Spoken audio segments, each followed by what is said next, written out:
Salam, mən Mike. Qorxmayın. Həyatım bu səsi eşitməklə keçir. Bizi görəndə adətən çoxu qışqırmağa başlayır, amma bu dəfə mən sizə öz hekayəmi danışacağam.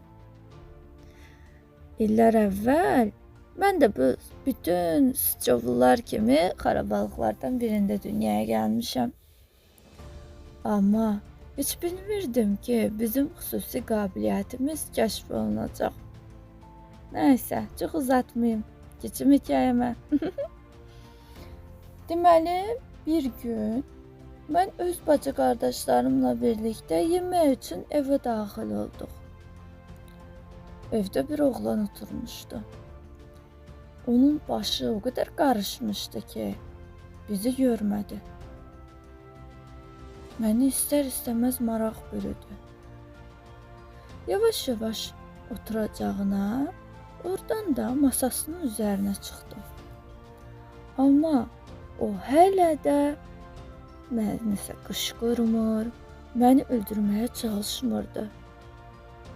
Sən demə, bu oğlan dağıntılar altında qalanları tapmaq üçün çalışırmış.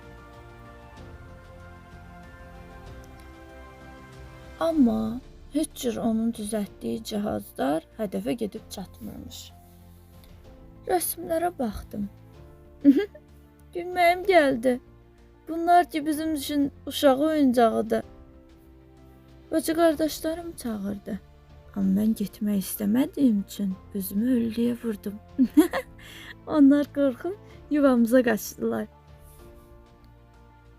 Mən o oğlana kömək etmək istəyirdim. Amma o məni görmürdü. Həm də görəndə necə reaksiya verəcəyini də bilmirdim. Bəlkə məni öldürəcəkdi. Və mən çox keçmədən qərara gəldim ki, onun diqqətini çəkim.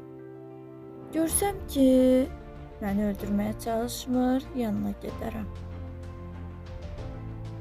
Başladım ora-bura qaçmağa. Çox keçmədi ki, o məni gördü. Ay sən sıçovul, sən bura necə girmisən, dedi.